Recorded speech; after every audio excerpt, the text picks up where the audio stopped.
42살에 결혼해서 44살에 출산을 했습니다. 아, 그것도 산전진찰 살 수 있지, 참. 문외아들? 근데 그쵸, 그것도 산전진찰도 다 보니까요. 지능을 못 보죠, 산전진찰로. 이 지능은 정말 그것도 다 커봐야 알고. 그래서 그거 좀 우리 5학년인데 이게 지능이 이게 뭐가 뭔지 모르겠습니다. 이게 지능이 있는 것인지 없는 것인지. 부모는 언제까지 내 자식이 천재라고 생각하나요? 내 자식이 천재라서 하는 거, 그거는 지금도 제가 가끔 착각합니다. 그것도 이제 착각이 아닌 걸 아는데, 그래도 가끔 뭐 조금만 해도 천재 아니야? 막 옛날 얘기만 해도 그렇게 가끔 착각하죠. 그 우유 얘기 알아요? 옛날 얘기인데. 이런 얘기하면 꼰대인데 이게 오래된 얘기거든요. 처음에 아기가 태어나면 아인슈타인 우유를 먹여요. 내 자식은 아인슈타인에 버금간다. 그 다음엔 이제 서울 우유를 먹여요. 서울대는 간다. 그 다음에 연세 우유 먹여요. 연대는 간다. 그 다음에 건국 우유 먹여요. 죄송합니다. 건국대는 갈 것이다. 그러다가 애가 크면 저지방 우유 먹입니다. 저지방대라도 가주라. 이런 얘기가 옛날 얘기가 있습니다. 근데 이거 맞는 얘기 같아요. 엽기로 했지만 어쨌든. 그러면 혹시 엄마 아빠 입장에서 신생아실에 있는 아기를 보러 갔을 때 좀 이렇게 살펴보면 좋은 것들이 있을까요? 우리 애기. 대변은 간호사가 보고 내 생각에 살펴보기 이제 뭘 살펴야 되죠? 그게 이제 요만한데 또 신생아실에서 차트 다 적잖아요. 애기 먹은 시간, 소변 눈 시간, 대변 색깔, 대변 양, 애기 활동, 심박수 다 체크하니까 볼 게 없을 것 같은데요. 그냥 예뻐만 해주면 되지 않을까요? 근데 이제 처음에 애기 태어나면 안기도 어려워요. 저는 살펴보는 것보다 앉는 연습부터 빨리 해봐야 될 것 같습니다. 처음부터요. 다 못 안고 이러고 있잖아요. 처음에 막 이러고 있죠. 애를 안을 줄 몰라서요. 신생아를 잘 안는 무슨 노하우가 있나요? 많이 안아봐야죠. 많이 안아보는 수밖에 없죠. 그래서 애기들, 저희 아이가 그랬는데요. 산후도우미가 오면 울다 딱 멈춰요. 어떤 도우미든 제가 안으면 그렇게 안 멈추더라고요. 아마 제 생각에는 그게 이 앉는 긴장도를 애가 느낀 게 아닌가. 그게 앉는 자세나 이게 뭔가가 좀 틀린가 봐요. 그러니 엄마가 그 첫애 엄마는 그게 또 익숙해지는 게 100일인 것 같아요. 지금 둘째가 생기면 잘하실 자신 있으신가요? 네, 잘할 것 같아요. 그러니까 마음은 잘하는데 체력은 좀 힘들겠죠. 근데 마음은 훨씬 여유로울 것 같아요. 쓸데없는 거 진짜 안 할 것 같아요. 막 관찰 안 하고 그냥 배고프면 주고 미리 안 주고 시간 됐다고 안 주고. 저도 지금 만약 둘째가 생기면 잘 키울 것 같아요. 진짜 셋은 너무 힘들 생각해 보는데 둘째는 꼭 가져요. 아니 하나도 힘들어요. 저희가 둘을 가지면 하나가 안 힘들어. 왜냐면 더 힘드니까. 하나는 아무것도 아니고. 근데 둘은 낳아야 애들이 클 때도 좀 그렇고 둘은 낳아야 돼요. 이제 보통 남편이랑 엄마랑 이렇게 떨어져 있으면 엄마 뭐 하나 보러 가자. 그래서 좀 남편한테 애랑 좀 나가 있어. 그래서 애 갑자기 안고 엄마 뭐 하나 보자. 그러면서 애를 안고 주섬주섬 들어. 그래도 엄마도 애보다 힘들면 아빠 뭐 하나 보자. 애 관심도 없는데 애 안고 그쪽으로 주섬주섬. 서로 던지려고. 근데 저기 진짜 정확한 게요. 아빠 뭐해? 아빠 뭐 하나 보고 와. 그러면은 귀시가 찾아듣고 가거든요. 노노 원장님, 저희 영상 댓글에 그런 얘기들이 좀 달리더라고요. 노사는 아이한테 못할 짓이다. 부모의 이기심으로 늦은 나이에 아이를 낳는 걸 왜 하느냐, 이런 댓글이 달려요. 그러면 우리가 일단 일단 상대를 잘 알아야 되니까 그 댓글을 올리신 분이 어떤 분이실까 한번 상상을 해볼까요? 아기를 낳은 분이 왜 노산을 부추기냐? 이렇게 하진 않을 것 같아요. 아기를 낳는 과정에 이 행복과 고통을 다 느끼신 분은 왜 애를 낳느냐? 왜 노산을 부추기냐? 이러진 않을 것 같고요. 애를 안 낳으신 분일 것이다. 아직은. 그 글을 다신 분이 어느 연령대 성별이 뭔지는 모르겠지만 각자의 입장에서 본인이 생각하는 거거든요. 그렇기 때문에 뭐 받아들여야죠. 그것도 일종 뭐 틀린 말은 아니죠. 뭐 친정 엄마가 예를 들어서 자기 딸이 애 둘 낳는데 또 셋째 낳는다 그러면 팔떡팔떡 뛸 거 아닙니까? 너 왜 애 낳느냐 지금 무슨 소리냐, 넷째 다섯째 낳는다면 더 난리칠 거 아닙니까? 이제 그런 것처럼 각자의 입장이 다 틀리기 때문에 그 댓글을 다신 분의 상황이 있을 것 같습니다. 제 생각엔요.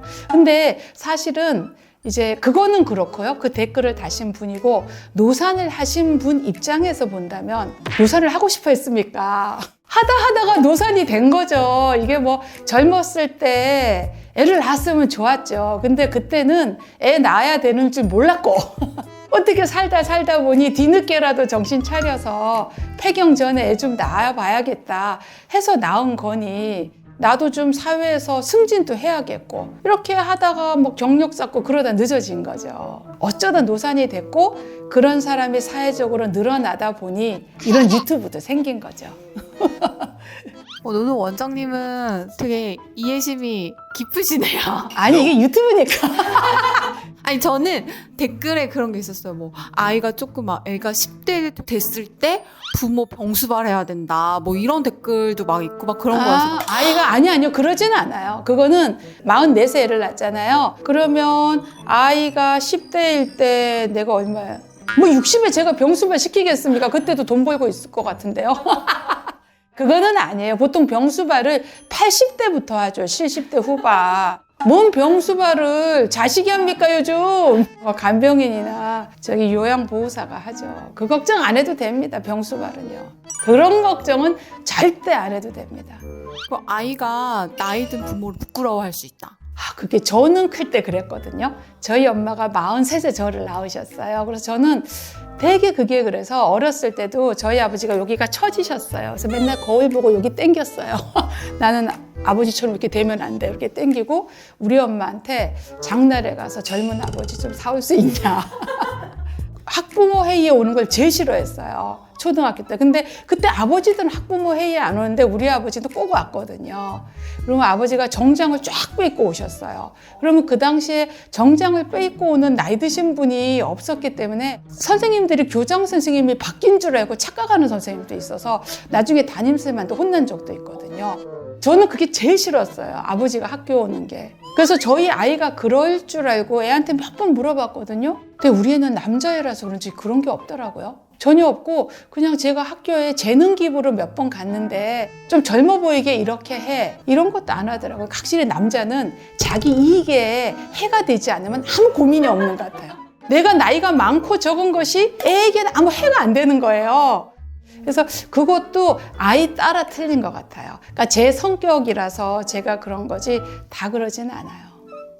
그래도 저 아직 저 나이대 학부모 한 번도 못 만났어요. 저보다 나이 많은 학부모를.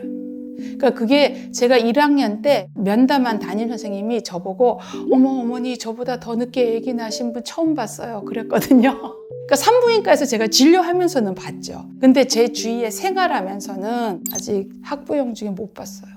아기 낳을 때 누가 좀 뭐 시간을 좀 잡아봐라 제왕절개. 그래서 내가 산부인과 의사가 제일 싫어하는 게 시간 잡아서 제왕절개 하는 건데 나는 이런 거 안 해야 될 것 같아. 그러니까 누가 환자 입장에서 얼마나 그게 중요한 거면 시간을 잡겠니? 너도 이제 해봐. 그래서 제가 한번 그걸 보러 갔었어요. 너무 웃기죠 의사가. 이 애는 어떻게 자랄 것인가 이제 뭐 그런 얘기 하다가 내가 물었던 첫 질문이 그거였어요. 얘 크기 전에 엄마 아빠 죽냐? 그 애 낳기 전에는 그게 너무 걱정이 되더라고요. 우리가 먼저 죽냐? 먼저 죽겠죠. 그렇지만 애가 크기 전에 죽냐? 그걸 물어봤더니 안 그런다고. 그랬는데 제가 키워보니까 저는 지금 저희 아이가 이제 12살인데요. 앞으로 20년 안에 안 죽을 것 같아요. 그런 걱정은 안 해도 돼요. 당뇨 고혈압이 있어도 걱정 안 해도 돼요. 치료하면 돼요. 의료가 발달되어 있고 또 의료가 아니라 요즘은 건강을 관리하는 이런 게 너무 많단 말이에요. 스포츠 센터도 많고 운동 종류도 많고 음식도 내가 야채를 배달해서 먹는 것도 있잖아요. 샐러드 이런 것도 너무 잘 돼 있기 때문에 내 건강 관리가 어려울 수가 없어요. 그러니까 내 건강 때문에 애 앞길을 막는 일은 없습니다. 엄마가 나이가 좀 많으면 어떠냐고, 산부인과 전문인데. 그거는 애한테는 아무 소용 없어요. 엄마가 산부인과 전문이냐 전업주부냐 아무 소용 없고 다 그거는 관계돼. 우리 애가 유치원 다닐 때는 엄마 유치원 선생님 하면 안 돼? 그럼 하루 종일 엄마랑 있을 수 있으니까. 그리고 엄마가 선생님이라는 백으로 애들한테 맘대로 해보고 싶은 거죠. 학교에 들어가서 엄마 병원 간다고 학교 선생님 하면 안 돼. 엄마 손을 잡고 학교에 가서 하루 종일 자기 수업하면서 왔다 갔다 엄마도 보고 엄마 손 잡고 집에 오고 싶은 거죠. 내가 돈을 남보다 좀 더 번다? 이런다고 애가 더 도움되지 않아요. 어렸을 때는요. 어차피 먹고 자는 거 크는 거 똑같단 말이에요. 커서 좋아한다. 그때 엄마 은퇴했어요. 다른 엄마 일할 때 나 은퇴해가지고 모르겠습니다. 또 나중에 또 애 학비가 필요하면 또 뭐라도 해야죠. 은퇴해서도. 애가 자꾸 물어봐요. 엄마 월급 얼마 받느냐. 그런 거 물어보는 거 아니다. 그러면 자기네 반에 어떤 아이 아빠가 삼성전자 다니는데 얼마 받는다고 하는데 엄마 얼마 받냐. 그리고 어떤 친구는 아빠가 고깃집을 하시는데 얼마 번다고 하는데 엄마 얼마 버냐. 그래서 그런 거 물어보는 거 아니다. 안 알려주죠. 아이를 너무 풍족하게 키우는 것도 풍족하게 키우면 자식은 계속 부모에게 왜 더 주지 않느냐. 다른 부모는 이렇게 주는데 왜 우리 부모는 더 주지 않느냐. 이걸로 따지게 될까 봐 이제 그게 걱정이죠. 이제 애가 또 크면. 그리고 그런 걸로 따지면서 행복하지 않을까 봐. 내 있는 거에 만족하고 행복해야 되는데 지금의 세대는 젊은 친구들이 취직을 잘 못하니까 부모보다 더 잘 살기가 어려운 세대잖아요. 지금 세대가. 부모가 맨날 자식을 데리고 호텔로 놀러 가는 거 이것도 제가 커보니까 아 이거를 자제해야겠구나. 호텔에 자꾸 가면 안 되겠구나. 얘가 20대 호텔을 못 다닐 거란 말이에요. 근데 10대에 계속 호텔에서만 잔 애가 20대에 무전여행을 할 수 있을까요? 도미토리 같은 데 가서 잘 수 있을까요? 한 방에 2층 침대 4개, 6개 있는데 외국 여행 가서. 근데 자기 돈으로 하려면 그렇게 자야 되잖아요. 그래야 되는데 부모랑 호텔 다니는 애는 못해요. 이게 호텔로만 다니고 뷔페를 먹고 비싼 차로 애를 데리고 다니면 애가 대중교통을 이용해서 자기가 생활하고 걸어 다니고 이럴 수가 없는 거죠. 이제 그 싹을 내가 밟아버린 거죠. 정말 나이 많은 부모도 그거 조심해야 될 것 같아요. 돈은 좀 있잖아요. 40, 50대 부모가 되면 20, 30대보단 여유가 있을 것이고 또 체력이 떨어져서 캠핑 같은 거 힘들거든요. 돈으로 해결을 하려는 좀 편안하게 안락하게 어디를 놀러 가도 지내려고 하는 마음이 아이에게는 독이 될 수도 있다. 아들은 지금 몇 초등학교 6학년. 초등학교 6학년. 네. 그러면 지금쯤은 핸드폰 쓰는 게 당연하긴 한데 네. 언제 처음 핸드폰을 사주셨어요? 저희가 이제 원래 초등학교 끝까지 안 사주려고 버텼거든요. 남편과 저랑 각오를 하고 우리가 어떤 일에도 굴복하지 말고 우리가 어떤 시련도 참고 지내보자. 그래서 참다가 애가 어느 날 너무나 구구절절하고 정말 애절하게 얘기를 하고 주변에 보니까 진짜 좀 많더라고요. 그래서 보통은 키즈폰을 1, 2학년 때 사거든요. 그 키즈폰이 약간 핸드폰 모양인데 목걸이 걸 수 있고 어디에 있는지 위치 추적되고 이런 거 보면 전화 주고받는 건 되는데 인터넷은 안 되고요. 아주 간단한 게임이 되는 거예요. 그래서 키즈폰을 3학년 2학기에 사줬어요. 애가 너무 신나가지고 하고 다니더라고요. 그러더니 겨울방학에 안 하더라고요. 너무 창피해서 못 하겠대요. 키즈폰을 안 들고 다니더라고요. 다른 아이들은 아이들이 이제 그때 1, 2학년 때 키즈폰 산 아이가 3학년 전후로 이제 스마트폰으로 바꾸는 거예요. 그 바꾸는 게 새 걸로 이제 저렴하게 하는 방법도 있고 엄마 아빠가 핸드폰을 바꾸시면서 엄마 아빠 거를 물려받는 아이도 있고 애가 그거를 이제 주의를 살펴보면서 창피하다고 그걸 안 들고 다니더라고요. 그렇게 이제 계속 안 들고 다녀서 그래 보면 싫으면 간 돌아. 그래서 핸드폰 요금은 내고 그냥 그거 계속 그냥 뒀거든요. 이제 4학년 여름방학에 제가 아이를 좀 수영을 많이 시키려고 뭐 훈련하는데 집어넣었거든요. 근데 그게 좀 힘든 게 아침 8시부터 11시까지 매일 월화수목금 운동을 해야 되는 거예요. 사실 어른도 힘든데 제가 남자아이를 좀 강하게 키워보겠다는 욕심으로 거기에 집어넣었어요. 그럼 뭐 자기 전에 울고 자요. 그래서 몇 번 울길래 아 그래 그럼 이것만 끝나면 핸드폰 사주겠다. 그래서 이제 핸드폰을 사줬는데 그 정말 사주길 잘못한 것 같아요. 뭐 하루에 1시간이나 2시간 딱 정했어요. 그럼 그렇게 하거든요. 그거 한 5학년 초까지 돼요. 1학기까지 되는데 5학년 2학기부터 잘 안 돼요. 어떻게든 몰래 하거든요. 그러면 또 핸드폰 압수했다가 또 줬다가 압수했다 줬다 계속 반복하다가 5학년 겨울방학부터 그 링크 거는 게 있어요. 그거를 걸어도 소용이 없어요. 2주 안에 다 깨져요. 그거 엄마 아빠 풀어줘야만 쓸 수 있는 거 아니에요? 그거는 그거 푸는 방법을 다 알아요, 아이들이. 그게 유튜브에도 나와 있고 서로 정보 공유를 하거든요.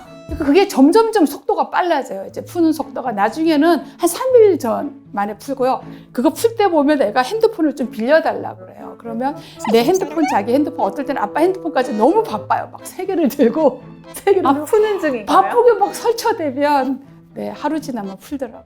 그러면은 만약 다시 초등학교 그 4학년 때로 돌아간다고 하면 네.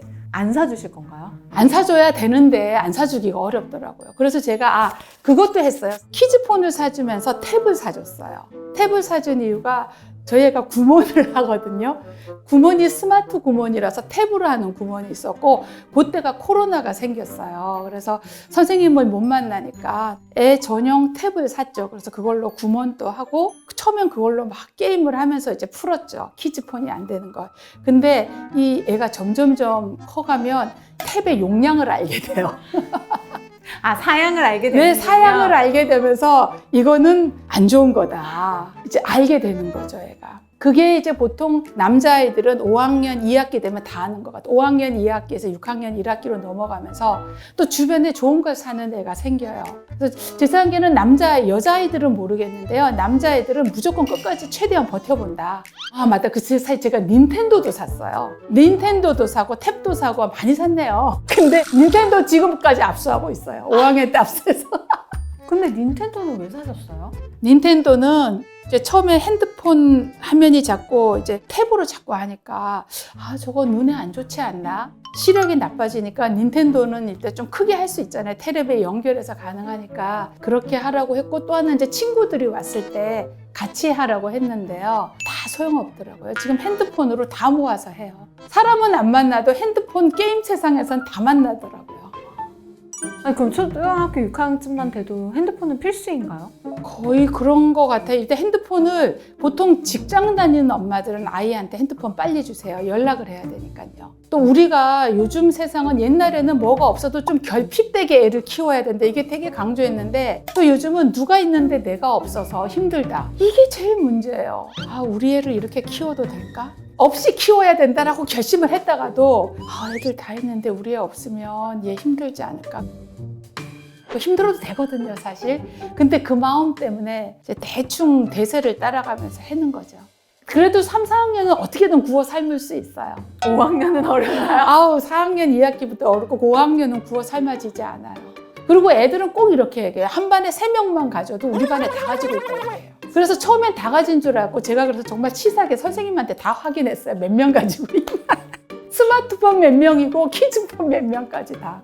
그때는 몇 명 갖고 있었어요? 그때 애가 한 반에 한 10명 가지고 30명 중에 10명이 가지고 있더라고요. 3분의 1을 가지고 있는데 다 가지고 있고 자기만 없다고 하더라고요. 애들은 이렇게 얘기해요. 근데 그 전략에 넘어가면 안 돼요. 근데 그게 참 부모 입장에서 보면 학교에 원래 계속 알림장에 핸드폰 가지고 오지 말라고 되어 있고 중학교는 핸드폰을 반납하고 교실에 들어가거든요. 그리고 초등학교는 갖고 와도 핸드폰을 꺼야 돼요. 급한 일이 있을 때만 켜고 쓰는 건데 굳이 왜 가져가는지. 저희 아이는 지금까지 핸드폰을 학교에는 못 가져가게 하거든요. 가끔 이제 아침에 발작을 하죠. 이제 가져가겠다고. 누구 번호를 따야 된대요. 번호 적어와라, 종이에. 안 된대요. 그러면 너가 걔한테 네 번호를 알려줘라. 니한테 전화하라고. 그럼 네가 집에 와서 켜고 보면 된다. 안 된대요. 선생님을 그땐 핑계대죠. 선생님이 얘기했다. 교장 선생님도 수시로 얘기하신다. 근데 또 핸드폰이 문제인가요? 그 통신사가 진짜 문제가 많은 것 같아요. 제가 키즈폰으로 가입을 했거든요. 그러면 데이터가 제한이 되어 있거든요. 근데 그 데이터 제한이 몇 달 지나면 애들한테 문자가 가요. 서비스를 주겠다고. 그런 문자를, 그러면 애는 신난다고 하죠. 그래서 저희 아이가 분명히 제가 하도 핸드폰을 하니까 저희 와이파이 수시로 떼거든요.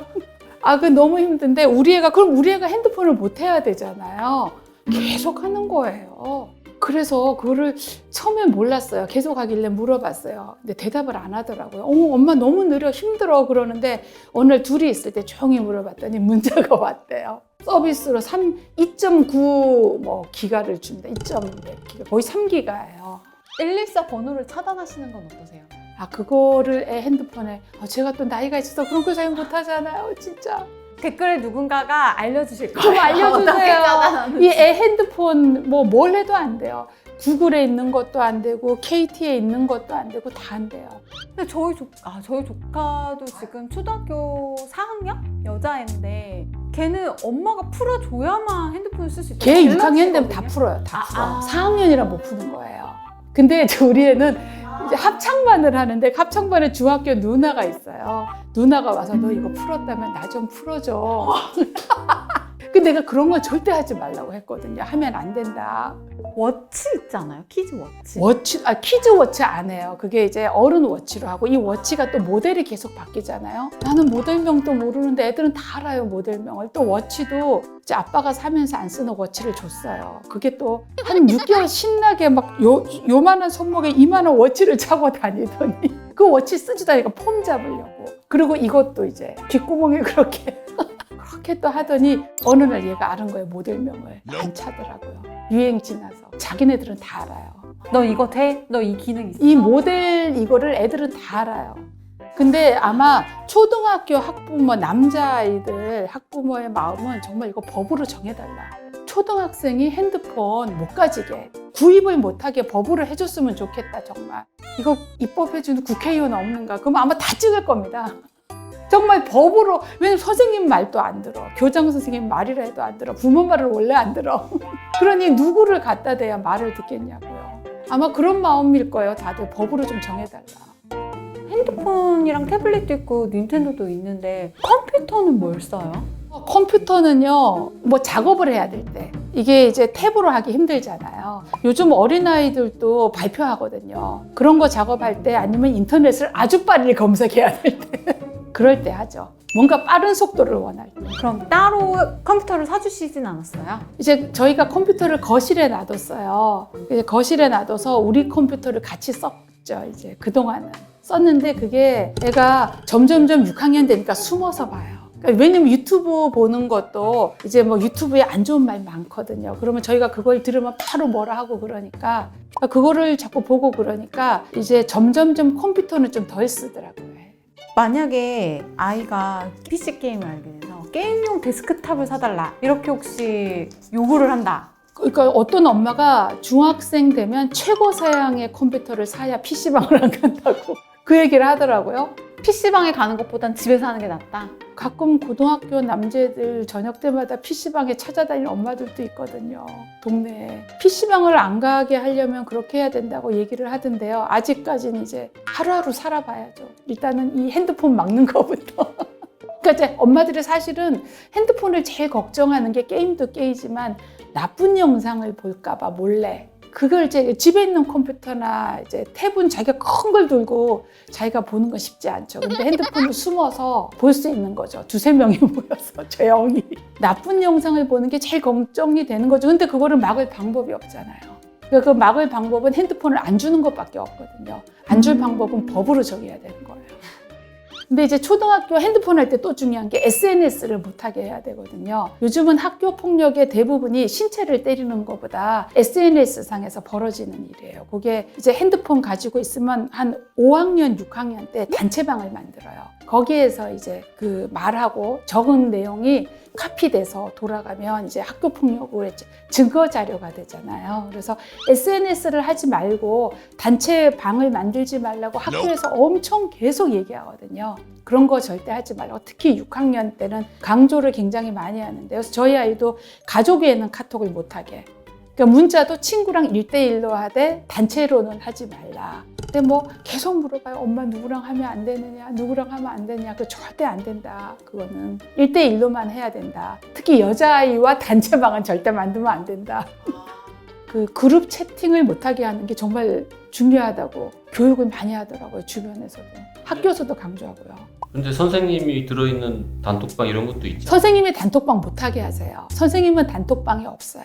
엄마들끼리의 단톡방만 있는 거죠. 선생님의 단톡방은 없고요. 선생님은 학교에서 하는 거에서 뭐 하이 클래스, 이알림이 이런 걸로 선생님이 공지를 하시지 그 외로는 하지 않아요. 전 중학교 때부터는 단톡에 선생님이 학생들한테 말해줬었어요. 중학교 때는 그게 있다고 그러더라고요. 그러니까 숙제나 알림이를 엄마에게 주지 않고 거기다가 이제 방에다 올린다고 하는데 초등학교는 그러지 않아요. 세대가 달라서 나 질문 뭘 질문해야 되는 거야? 부모가 없이 뭐 할머니랑 살고 그러면 그 할머니가 스마트폰 잘 못 쓰면은 애 공지사항도 못 받을 수도 있겠다. 그러려면 할머니가 7, 80대 되셔야 되는데 요즘 70대도 핸드폰 다 잘 쓰세요. 우리 자궁 경부암 검사하면 70대도 핸드폰 무제로 주면 다 보세요. 요즘 70대가 더 잘 쓸 수도 있어요. 이제 하루 종일 시간이 많으셔서. 그분들의 단톡방은 굉장히 활발하던데. 그 이제 뭘 영상을 자꾸 보내시죠. 그런 분들 특징은. 영상, 무슨 사진.